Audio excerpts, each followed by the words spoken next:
ஒரு மாண்புமிகு பேரவைத் தலைவர், அமைச்சர்கள் பேசுவதற்கு முன்பால் அறிவிப்பை வெளியிட்டு விட்டு பேசலாம் என்று இப்போ ஒரு கருத்தை சொல்லியிருக்கிறீர்கள். மானிய கோரிக்கை இப்போது நிறைவேற்றி தர வேண்டும் என்று கேட்கிறதுக்கு முன்பாக அமைச்சர்கள் பதில் சொல்லி தான் அதை கேட்க முடியும். அமைச்சர்கள் பதில் சொல்வதற்கு முன்பு அறிவிப்பை படித்துவிட்டு அமைச்சர்கள் சொன்னால் பேசினால் சரியாக இருக்கும். முதல்ல அமைச்சர் உறுப்பினர்கள் பேசுவதற்கு முன்பாக அறிவிப்பை சொல்லிவிட்டார்கள். ஆனால் அறிவிப்பை பற்றி தான் மேலும் கீழும் வருமே தவிர சபை பேச்சு சரியா இருக்காது. எனவே அமைச்சர் பதிலுரைக்கு முன்பு அறிவிப்பை படித்துவிட்டு பதில் சொல்லலாம். அதுதான் சரியா.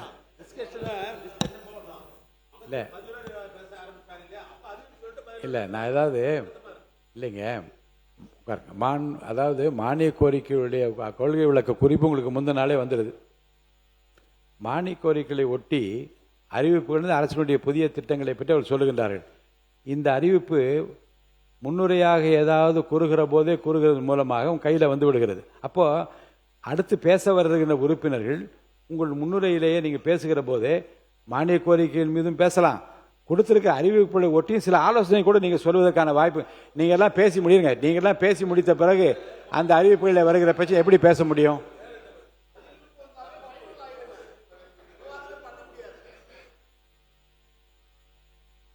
மாண்புமிகு பேரவைத் தலைவர்களே, தாங்களும் சட்டமன்ற உறுப்பினராக இருந்திருக்கிறீங்க, அவையில் நீண்ட காலம் வந்திருக்கிறீங்க.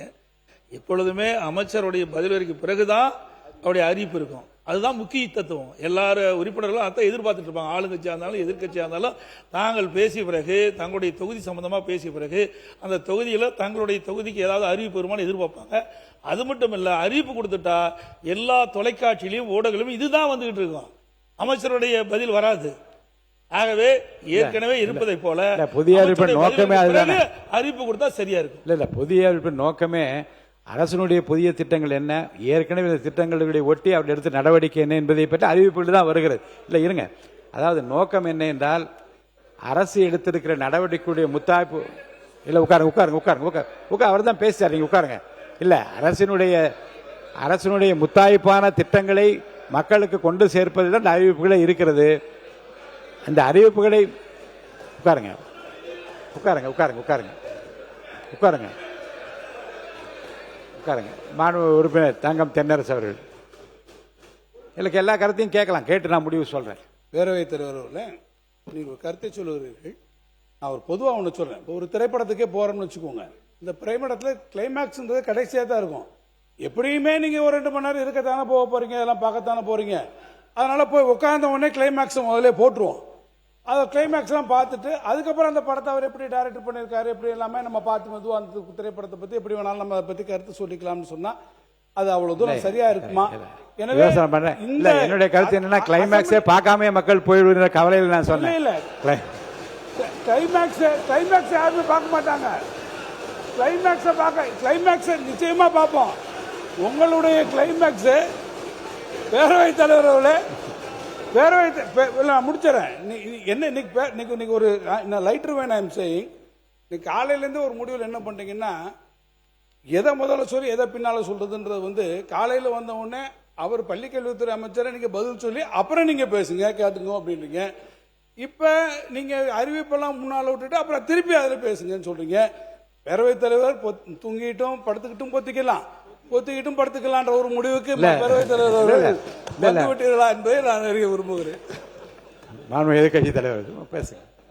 பேரவைத் தலைவர்களே, நம்முடைய முன்னாள் அமைச்சர் சட்டமன்ற உறுப்பினர் தங்கம் தென்னரசு சொன்னது போல, நீங்க தியேட்டருக்கு போனோடனே கிளைமேக்ஸை போட்டுட்டீங்க, அதுக்கப்புறம் வேணுங்கிறவங்க இருந்து பாருங்க அப்படின்னு அவர் சொன்னார். நீங்க சொல்றீங்க மக்கள் கிளைமேக்ஸ் என்னன்னு தெரியாம போயிடுவாங்களோ அப்படின்னு. படம் நல்லா இருந்தா மக்கள் உண்மையா இருந்து தியேட்டர்ல கிளைமேக்ஸ் வரைக்கும் பார்ப்பாங்க.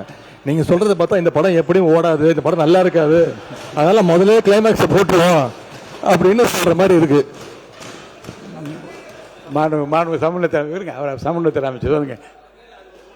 மாண்புமிகு பேரவைத் தலைவர் அவர்களே, இப்ப எல்லாம் படங்கள்ல 2 கிளைமாக்ஸ் இருக்கு. முதல்லையும் கிளைமாக்ஸ் இருக்கு, பின்னாடியும் கிளைமாக்ஸ் இருக்கு. எப்போ ஒரு மாற்றத்தை விரும்ப வேண்டும், மாற்றங்கிறத விரும்பணும். நீங்க ஆட்சி மாற்றத்தையும் விரும்ப மாட்டீங்க, நடைமுறை மாற்றத்தையும் நீங்க விரும்பல அப்படின்னா எப்படி அது சரியா இருக்கும்? அறிவிப்புகள் ரொம்ப முக்கியமானதாக தான் நான் பாக்குறேன். நான்